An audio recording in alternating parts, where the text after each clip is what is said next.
Creamy layer तो पहले कर दिया सर से धड़ अलग। अभी हम लोग का ओबीसी में 8 लाख से ज्यादा वाले लोग जिसके मुंह में दांत है उसको चना छीन लेंगे और जिनके मुंह में दांत नहीं है उनको चना दे देंगे। तो क्या ऐसा अगर ये खुश होने की जरूरत नहीं है। कई सारे लोग जो कहते हैं कि ये अगर हमारा क्रीमी लेयर लग जाएगा तो कुछ लोग जो अमीर बन चुके हैं वो कट जाएंगे, लीडरशिप खत्म हो जाएगी। गलतफहमी में मत रहिएगा। हम लोग बढ़ते रहेंगे तो हमारा हिस्सा क्रीमी लेयर के थ्रू, रोस्टर के थ्रू, जाति जनगणना न करा करके जिसे आबादी पता चल जाए। जाति जनगणना एक जटिल समस्या है, कई प्रदेश में शुरू हो गया है कि जैसे 7.5% हमारा शेड्यूल ट्राइब का है, 15% आरक्षण एससी का है, 27% आरक्षण ओबीसी एससी बीसी का है। ये पॉइंट कैलकुलेट करने का मेथड वो लोग ये बना लेते हैं कि जब कोई सीट आता है 13.200 रोस्टर में तो ये कैलकुलेशन करते हैं कि 0.075।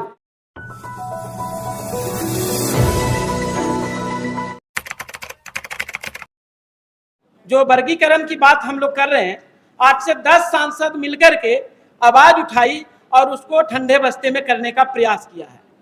अभी ये प्रयास सफल नहीं हुआ है और ये प्रयास तब सफल होगा जब हमारे 250-300 के जो जनप्रतिनिधि हैं जो सांसद भवन में बैठे हैं अपने सीट को आरक्षित करके, जब तक वो लड़ाई में कूदेंगे नहीं, जब तक आप लोग उनको निराश न करेंगे अपने वोट से। हमने नीचे एक लिखा है सब कि जो बेईमानी कराने वाले जो हमारे शब्दों को नहीं बोलते हैं उनको वोट से चोट करना है।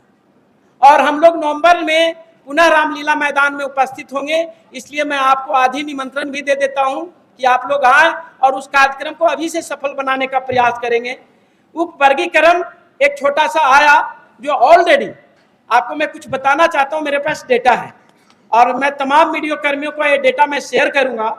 मेरा नंबर मैक्सिमम लोगों के पास है कि किस किस तरह से उप वर्गीकरण ही नहीं, हमारे एक विद्वान प्रोफेसर बैठे हैं वो आपको रोस्टर पे बताने जाएंगे, कुछ हमारे टीम के सदस्य भी हैं वो छोटी छोटी चीजें को बता करके आप लोग को दिखाना चाहते हैं। हमारे मीडिया बंधुओं के मार्फत से लोगों में जन जागरण करने का कार्य करने का काम करने जा रहे हैं।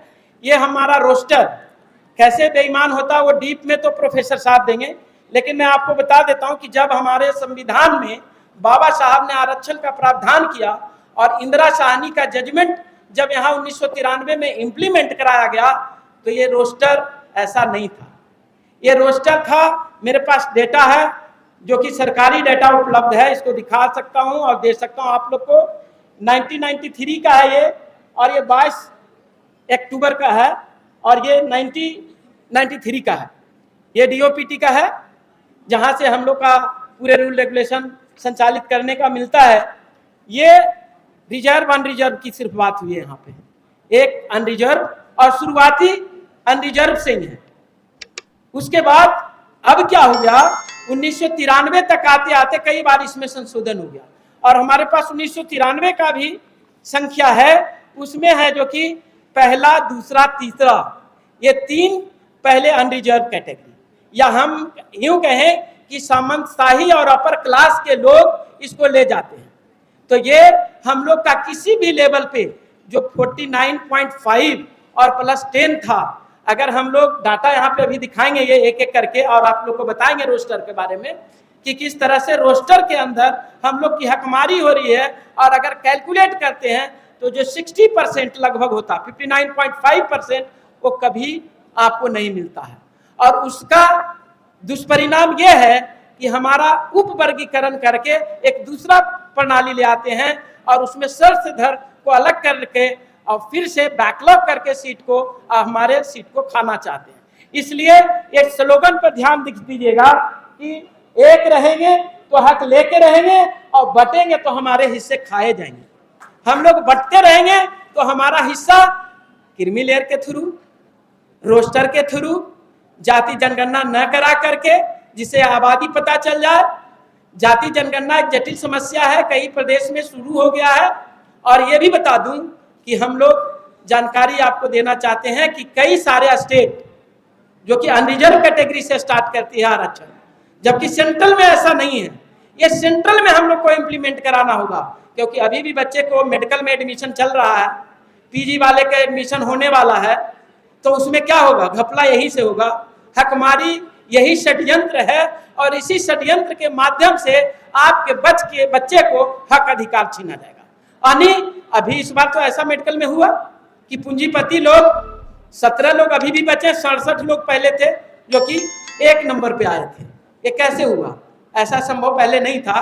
तो हमारे पास ये बैकलॉग करके, रोस्टर में हेराफेरी करके 1 2 3, फिर से वो 3 के बाद चौथा ओबीसी को देते हैं, 5वां 6ठा फिर से वो ले लेते हैं, और फिर दूसरा है जो कि हमारे दूसरे को देते हैं, क्योंकि ये पॉइंट सिस्टम बनाते हैं।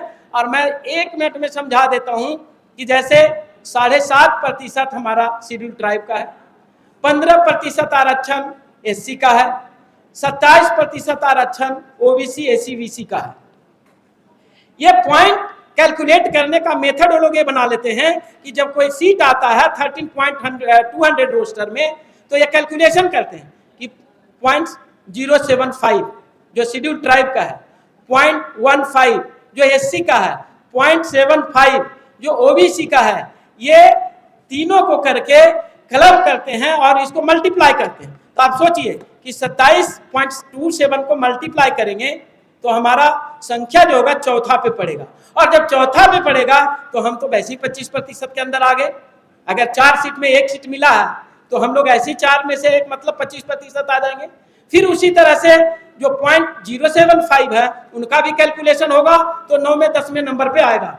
जबकि हमारी मांग है कि बाइनरी रोस्टर को प्रेजेंट करें यहाँ पे, बाइनरी रोस्टर इंप्लीमेंट करा करके, क्योंकि जो कमजोर बच्चा है उसी बच्चे को घर के पूरे सदस्य देखते हैं कि इसको खिलाओ पिलाओ, मानसिक हो या स्वास्थ्य हो, उसको डेवलप करते हैं। वही चीज हम लोग को बाबा साहब ने दिया। लेकिन अब के लोग हमारे सत्ता में कोई भी हो, चाहे वो कांग्रेस हो, भारतीय जनता पार्टी हो, ज्यादा तो यही लोग किए हैं। अब इन लोगों से हमारी डिमांड है कि कल राहुल जी आते हैं तो उनके भी विपक्ष में हम लोग बात करेंगे।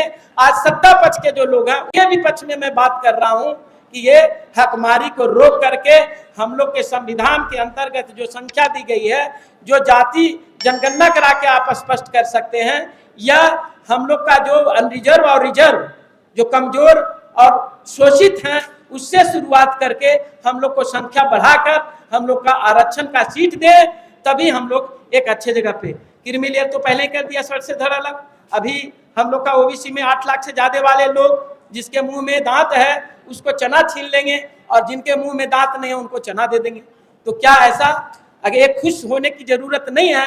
कई सारे लोग जो कहते हैं कि ये अगर हमारा क्रीमी लेयर लग जाएगा तो कुछ लोग जो अमीर बन चुके हैं वो कट जाएंगे, लीडरशिप खत्म हो जाएगी। गलतफहमी में मत रहिएगा आप।